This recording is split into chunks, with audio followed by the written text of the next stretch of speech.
Ni matumaini yangu ubuheri wa afya, mtazamaji wa kipindi hiki maalumu. Karibu katika mfululizo wa vipindi vinavyoandaliwa na Wizara ya Kilimo kupitia Bodi ya Pamba hapa nchini Tanzania. Na siku ya leo tunamulika ni kwa kiasi gani serikali imejipanga kuhakikisha tija na uzalishaji wa mazao mbalimbali ya kilimo unaongezeka. Na siku ya leo tunazungumzia zao la pamba. Nitakupitisha tu mtazamaji uweze kujionea kwa karibu na kufahamu mbinu bora kabisa za kuongeza uzalishaji kwenye zao la pamba, lakini kanuni mahususi zitakazofundishwa hii leo na balozi wa pamba hapa nchini Tanzania, Bwana Agrey Mwanri, ambaye amepewa jukumu kubwa kabisa na serikali ya Jamhuri ya Muungano wa Tanzania kuhakikisha kuwa anatoa elimu kwa wakulima katika mikoa yote inayozalisha zao la pamba. Kwa niaba ya kitengo cha mawasiliano serikalini, jina langu ni Matias Kanali. Karibu.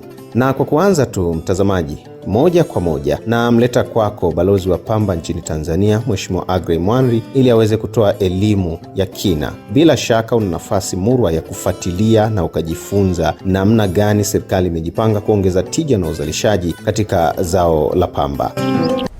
Semina inayofanyika hapa, Mheshimiwa Mwenyekiti na Mheshimiwa Diwani wetu, inazingatia ukweli kwamba Bodi ya Pamba Tanzania na ikifanya kazi chini ya Wizara ya Kilimo imejielekeza katika swala zima la kuona kwamba tunakuwa na tija zaidi katika mavuno yetu ya pamba yanayotokea katika eka moja.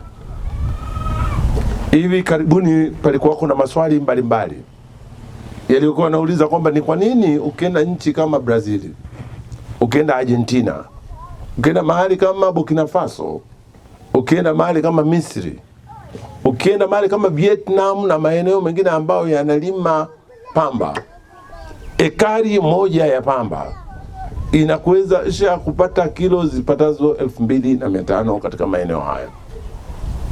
Lakini ukija kwetu sisi hapa Kishapu, unakuta mwananchi mmoja katika eka moja anapata kilo 100, akizidi sana 150, na ambaye amefanya vizuri kilo 200 kwa wastani katika eka moja. Kwa hiyo leo tunapokuja mbele yenu hapa, tunakuja kujibu hoja hizo ambazo matokeo yake yamepatikana kutokana na utafiti ambao ulifanywa na bodi kupitia taasisi ya utafiti katika kilimo ya Ukiriguru kule Mwanza. Matokeo hayo ndio matokeo ambayo tumewaleteni hapa. Basi sasa hayo ndio yawe msingi wa msimu wa pamba unaokuja mwaka huu. Pamba, Mheshimiwa Mwenyekiti, hapo zamani za kale ilikuwa inaoteshwa kama tunavyoiona pale. Tulikuwa tunarusha mbegu huku, tunarusha mbegu huku, alafu tunasema tutakutana wakati wa palizi. Na hali hii ilituweka hapa tukabaki nyuma kwa muda mrefu sana. Kitu ambacho tunamshukuru Mungu, kidogo kidogo tumeachana na hali hiyo. Tumeendelea tukafika katika eneo hili, na eneo hili mnaloliona mbele yenu ni pale ambapo tulikuwa tunatumia sentimita 90 kwa sentimita 40. Na kutoka mstari mmoja hadi mstari mwingine ilikuwa ni sentimita 90 kama anavyoonyesha mtaalamu pale.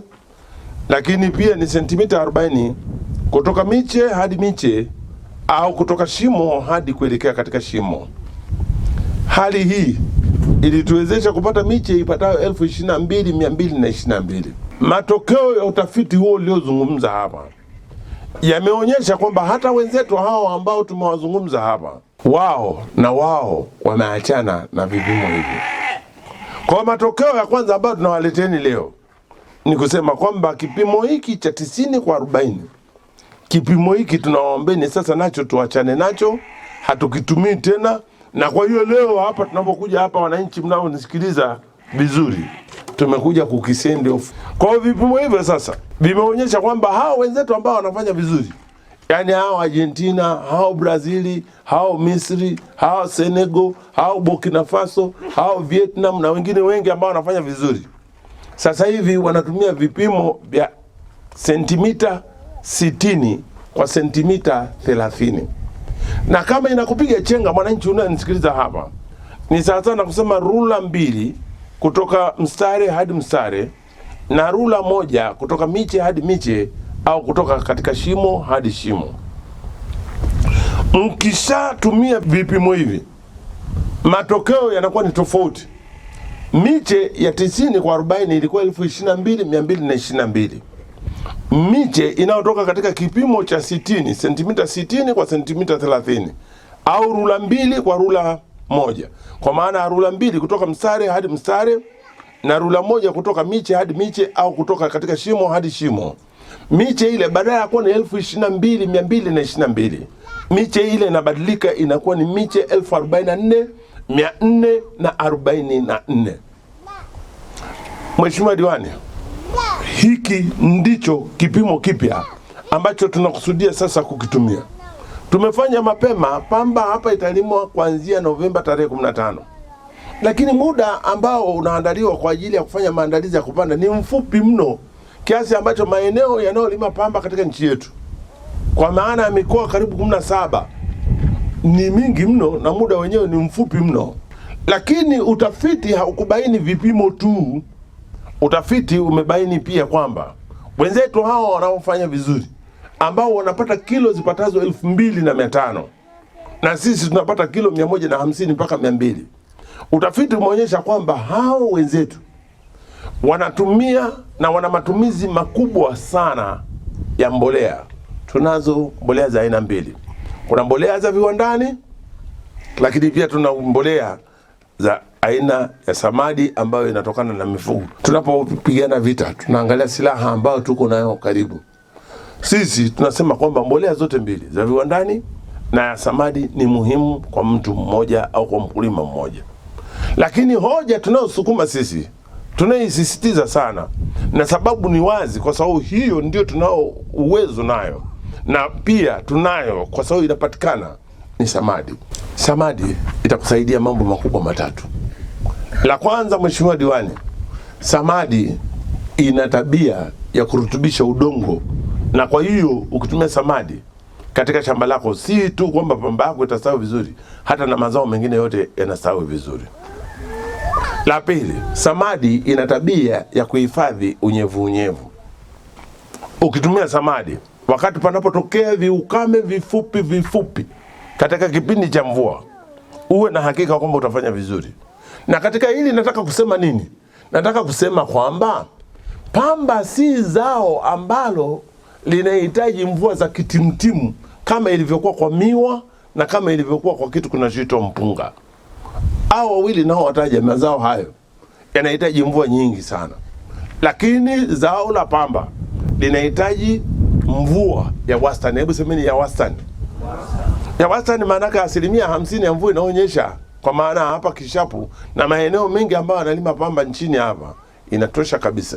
Kwa maneno mengine, ukiwa na mvua 50% na ukachanganya na matumizi ya samadi, utafanya vizuri sana, kwa sababu mvua inayohitajika kwa ajili ya pamba si kubwa sana, ni ya wastani. Lakini la tatu, kama unatumia samadi na ukawa na uwezo kidogo, ukaweza kununua kwa mfano urea ambao ni ya viwandani, ukaenda ukatumia wakati huo umetumia samadi, matokeo yako yatakuwa ni mazuri zaidi, utafanya vizuri zaidi. Au umetumia booster au umetumia urea. Sasa tujifanye kwamba wewe hukutumia samadi, ambao ndilo wazo tunataka kusukuma katika mazingira tulionao hapa Kishapu na maeneo mengine kama nilivyotaja. Na sasa mwananchi, naomba ukae vizuri kusikiliza vizuri nini kilichogundulika katika kitu kinachoitwa kanuni 10 zinazotawala zao la pamba. Kanuni ya kwanza, mwana semina, inakutaka wewe mwananchi ambaye ni mkulima, ukishavuna pamba yako kama hivi mmetoka kuvuna pamba yenu, lazima ung'oe maotea yote, ung'oe masalia yote, na ung'oe mabaki yote ya msimu uliopita.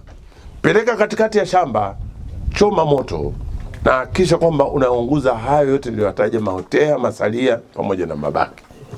Mantiki yake ni nini? Zao la pamba ni zao ambalo linashambuliwa sana na wadudu. Kuna wadudu wafuatao. Kuna mdudu anaitwa chawajani. Pili, kuna mdudu anaitwa kangambili. Tatu, kuna mdudu anaitwa kidung'ata au vidung'ata. Na pia kuna mdudu ambaye anaitwa funza. Wadudu watatu wa mwanzo niliowataja hapa ni wadudu ambao wanaudhi sana, wote pamoja na funza. lakini nataka niwaelezee hao watatu wa mwanzo ambao picha zao zinapita huko, mkionyeshwa mtaona jinsi wanavyofanya. Wana tabia ya kunyonya ute wote ulioko katika majani ya pamba, yanachukua rojo lote liloko katika majani ya pamba. Na funza ana tabia ya kutafuna vitumba pamoja na mazao yote yanayotokana na pamba na anakula. Na mwisho wanafika mahali wanakuchanganya, unafika mahali utaona pamba yako inaonekana kama vile imemwagiwa maji ya moto. Hawa wadudu ukitaka kupambana nao, si kupiga dawa kama tutakavyoonyesha kule mbele. Moja ya sharti lake ni kuhakikisha kwamba mnang'oa maotea yote, masalia yote, pamoja na mabaki yote, na hivyo kuweza kukabiliana na wadudu hawa ambao nimewataja hapa. Matumizi ya kamba katika jambo hili tunalozungumza ni muhimu sana. Ukishaandaa shamba lako ama kwa jembe la mkono au kwa jembe la kukokota kwa ng'ombe au kwa trekta, kutegemeana na uwezo wako, eneo hili litakuwa tifutifu. Hebu sema tifutifu. Kama ni hivyo, basi jembe lako hili ambalo linakwenda katika eneo tifutifu, huna haja ya kulitumia jembe lote zima hili. Leo tutakuonyesha jinsi ya kudonoa. Tumia kona ya jembe na tumia kona ya jembe. Kona hii inatosha kabisa kuhakikisha kwamba unapata shimo ambalo linafaa kwa ajili ya mbegu ambayo utapanda katika eneo hilo. Kwa hiyo mtaalamu ataonyesha jinsi ya kudonoa. Hebu sema kudonoa. Twende. Twende. Twende. Twende. Twende. Twende. Twende. Twende. Mpigieni makofi tafadhali. Kwa hiyo tunakwenda kwa utaratibu kama ule wa bustani. Na sasa ataonyesha mfano wake. Tunachukua punje, hebu sema punje. Kati ya 3 mpaka 5. Hebu sema 3 mpaka 5. Haya, anaweka, twende. Anaweka, twende. Anaweka, twende. Twende. Twende. Anaweka. Akimaliza anarudishia. Hebu sema ninarudishia. Twende. Twende. Twende. Twende. Twende. Twende. Twende. Mpigieni makofi. Sasa swali, kwani sisi huwa tunafanyaje? Kalimanzira maganga, Kalimanzira maganga, Kalimanzira maganga, Kalimanzira maganga, maganga, Kalimanzira. Sasa ukishafanya hivyo ukishafanya hivyo, mbegu ikiingia mle ndani, umeshaweka na samadi yako, toa kidole chako, nenda kafukiwa katika hilo eneo, utakuta mbegu hazijaota. Kwa nini? Utakuta kwamba mbegu ilijitahidi kutoka, lakini haikuweza kutoka kwa sababu hukuchimba shimo, umechimba kaburi, umechimba handaki, haikuweza kutoka kwa sababu ya Kalimanzira maganga. Mbegu hazioti kwa sababu ya Kalimanzira maganga. Ya pili, hazitoshi kwa sababu gani? Mnarusha mbegu hivi kama mnavyoona hapa. Ukirusha mbegu hivi, kama mkono wako huu unapima maji, ndio tunajua kwamba unaweza kufikia. Utakuta mbegu zinakwenda mpaka kwa jirani, zinakwenda mpaka kwenye msitu, zinakwenda kwenye maeneo mengine, na kelele itakayotokea hapa, mbegu hazitoshi. Mbegu hazitoshi kwa sababu ya Kalimanzira maganga, lakini mbegu hazitoshi kwa sababu unarusha kwa mkono. Tumia kamba kuanzia sasa, ili tuhakikishe kwamba tunajaza mazao katika shamba letu. Usisahau kuweka kumbukumbu ya tarehe. Kwa hiyo sasa tunataka sisi apunguzie sasa kule ambapo umezidi. Ameanza na ile ya kuweka katika maeneo hapa. Twende, anapunguzia. Anapunguzia. Anapunguzia. Anapunguzia. Anatumia kigezo gani kupunguzia? Kwanza, pamba yako itaota baada ya siku 7.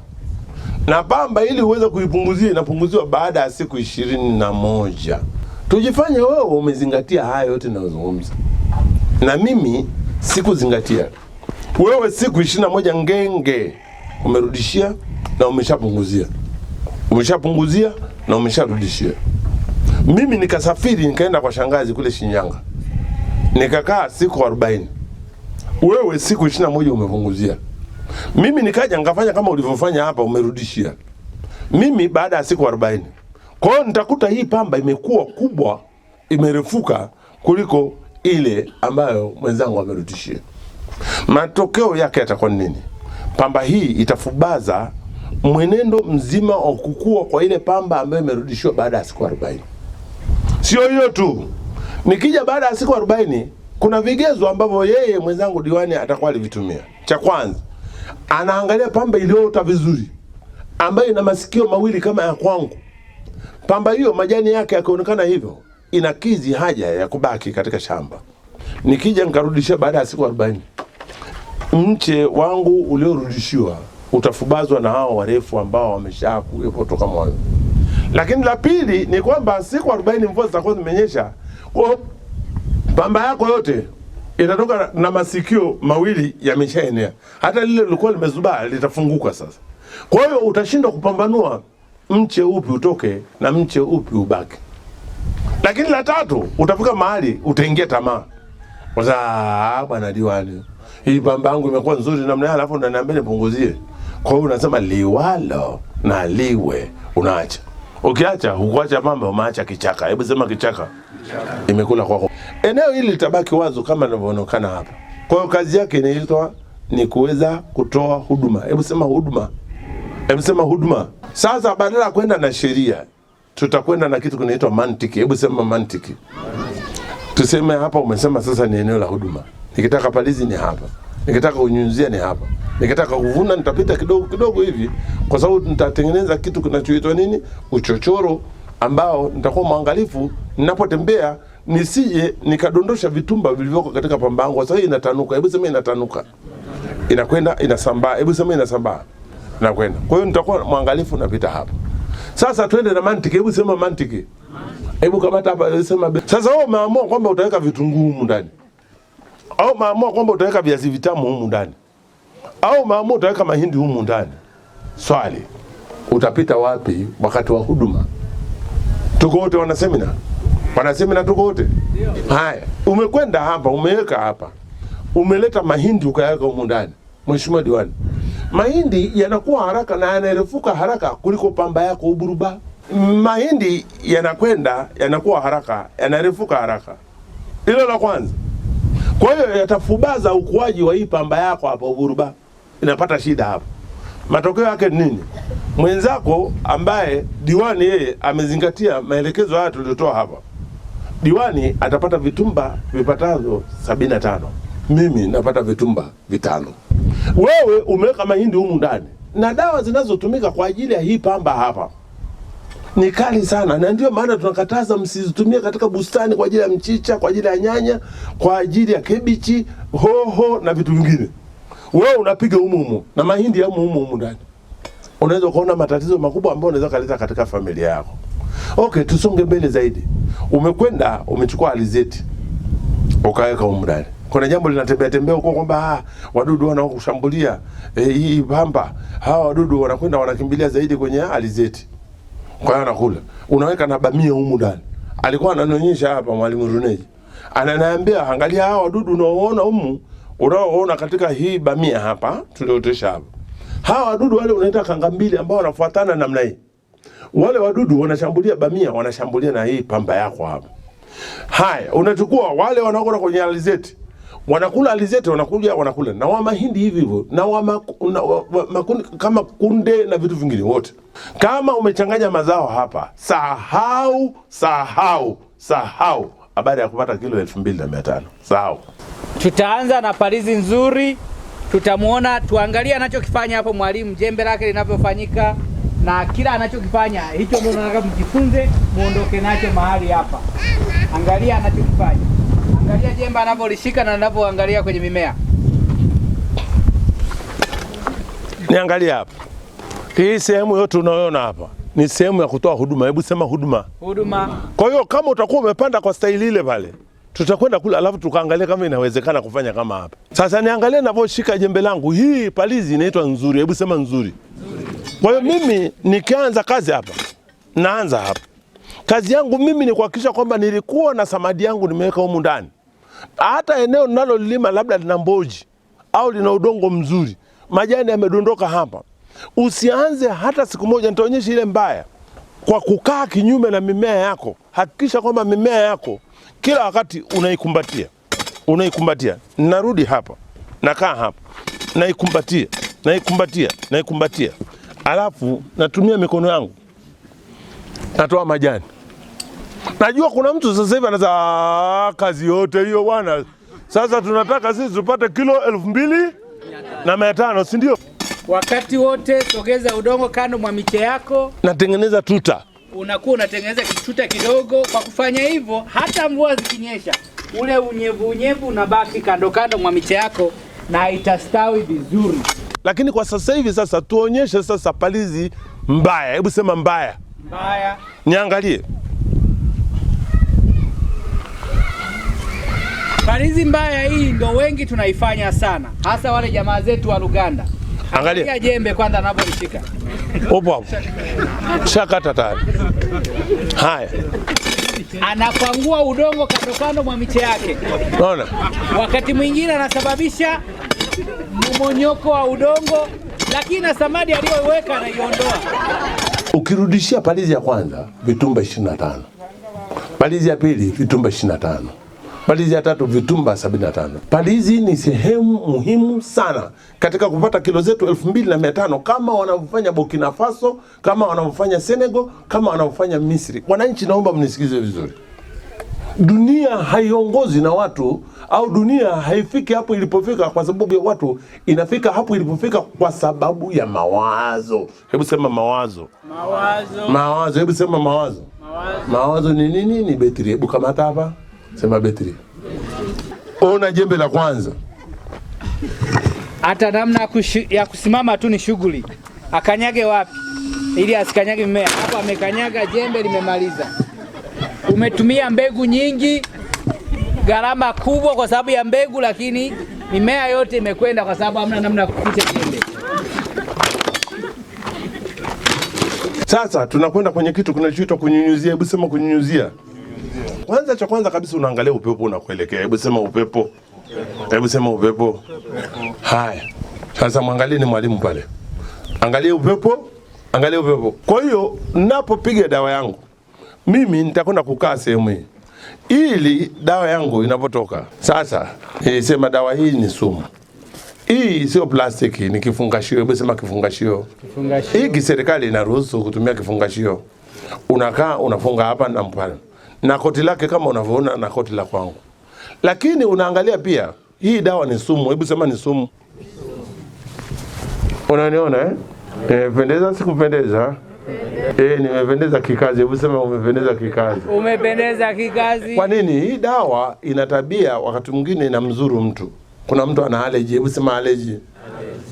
Unafika mahali unakuta anaota mapunye. Hebu sema mapunye. Mapunye. Kwa hiyo ni vizuri kujizuia vizuri usije ikakula. Kwa sababu hii semina yetu ina maana kama afya zenu zitakuwa zinaendelea kuwa nzuri, si ndio? Lakini kama inawazuru ina maana gani? Makopo yanayotokana na hizi dawa, kuna ruruka, kuna insectido, kuna duduba, kuna duduol, kuna kareti, zote hizo. Na bonifasi, hivyo wanataja hivyo. Zote hizo. Hizo dawa hizo ni dawa kali sana. Kama imebaki weka darini, watoto wakinywa ile hawajui tofauti ya juisi na hizo dawa. Asubuhi kunakuwa na umande. Hebu sema umande. Umande. Hebu sema umande. Umande. Sasa ukipiga hapa, hii dawa inatakiwa ituame. Hebu sema ituame. Ituame. Sasa kama hapa kuna umande, hii dawa yenyewe ilikuwa ya maji. Hii dawa imechanganya na maji. Hii dawa sio tu imechanganya na maji, imekutana na umande. Kwa hiyo ni maji double. Hebu sema double. Double. Hiyo dawa itafanya kazi? Hiyo dawa itafanya kazi wananchi? Hata kama umezingatia vipimo haitafanya kazi kwa sababu muda unaopiga dawa ile sio muda mwafaka. Hebu sema mwafaka. Juu. Usitege. Akina mama.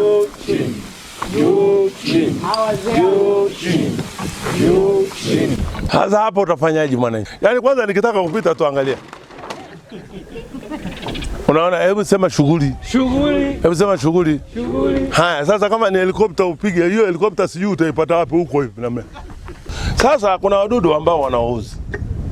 Kuna mdudu anakuuzi. Utasikia mtu anasema hivi, huyu mdudu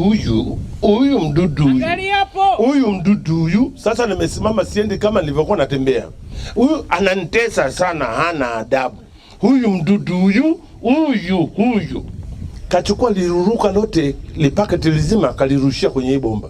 Amebaki huyu mdudu huyu mdudu hana adabu, mtamkomesha kiburi chake. Huyu mdudu shamba zima. Ukiamka Jumatatu unakuta shamba lote limefanya nini? Limeungua. Hebu sema limeungua. Limeungua. Haya, peleka mbele, urudisha nyuma. Peleka mbele, urudisha nyuma. Jipigieni makofi tafadhali. Okay. Sasa diwani utauliza kwani sisi wote tunafanyaje? Wana mtindo unaitwa express. Hebu sema express. Huyu inaitwa kumba. Haya, twende haraka. Diwani haraka, mtendaji haraka. Hii ndio matokeo ya komba. Yeye hata kukupa mzee sikupi kwa maana atakutoboa mikono. Haya, angalia mtendaji, mwenyekiti wa kijiji, angalieni. Hii ni pamba au takataka? Tumeambiwa tusitumie mifuko hii ya sandarusi hii. Ina vikamba vidogo vinachanganyika humu ndani. Mwenyekiti, katika eneo hili pamba chafu nataka niseme inaitwa pamba fifi na pamba safi inaitwa pamba safi. Mnisikize vizuri. Pamba chafu itatumika kama kisingizio cha kukulipa wewe nusu ya bei wanaopata wananchi wenzako. Inatumika kama kisingizio. Wenzako sasa hivi leo tumeamka tumeambiwa ni shilingi 1800. Wewe unakwenda kuuza pamba ya ajabu shilingi 600. Unakwenda, mwananchi, naomba unisikize vizuri. Wewe kwa nini tusishindane kwenye kuzalisha pamba nzuri bora ambayo inafaa, inaweza kaenda kwenye soko tukapata hela? Kwa nini unakwenda kuingia kwenye vitu vya namna hii? Kwa hiyo tunaomba sana wale wenzetu walioko kule katika AMCOS, msimame imara kuhakikisha kwamba watu hawafanyi vitu vya namna hii. Pamba haibebwi na mifuko ya namna hii, inabebwa na kanga zile ambazo akina mama mzitumii tena. Kwa maana akina mama, mimi najua mnazo nyingi, mimi na mke najua amejaza kwenye wardrobe, ameweka huko kwenye kabati, ziko zile zilizochoka zote unazichukua unakwenda kufungia pamba yako. Kama kuna mashuka yamechoka, yale mashuka ndio unatumia kwa ajili ya kubebea nini? Pamba yako. Usibebe na mifuko ya namna hiyo, unatuharibia sana. Semina ya kwetu leo imekusudia kuhakikisha kwamba tunakuwa na badiliko la ghafla la kitabia. Na waomba sana wananchi, majina makavu tuliotaja hapa, magumu yanatuelekeza kwenye kujisahihisha na kuhakikisha kwamba tunabadilika, kwamba hatuendi tena na njia ile ambayo tulikuwa tumezoea hapo zamani. Mtu aliyepata elimu maana yake si ameelimika jamani, si amejua mahali ambapo pana giza, pakiingia nuru, giza linafanya nini? Linatoweka. Tumepata semina inayohusu kilimo bora cha pamba. Aidha, tumejifunza kuhusu sheria na kanuni zinazotawala zao hilo. Hii nira imetengenezwa kwa vipimo maalum ambavyo kutoka katikati hapa mpaka pale ng'ombe atakapotembelea ni sentimita 60. Vile upande wa pili ni sentimita 60. Kwa hiyo manake nini? Ili linamfanya ng'ombe wako asikanyage miche yako, atembee wima bila kuikanyaga. Sawa? Kuna kifaa kinaitwa barakoa ya ng'ombe ambacho kawaida unamvalisha ng'ombe wako hivi na huyo, ili asije akala miche yako. Haya, twende.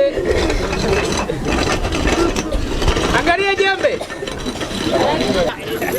Huyo ng'ombe huyo amekwenda chuo kikuu.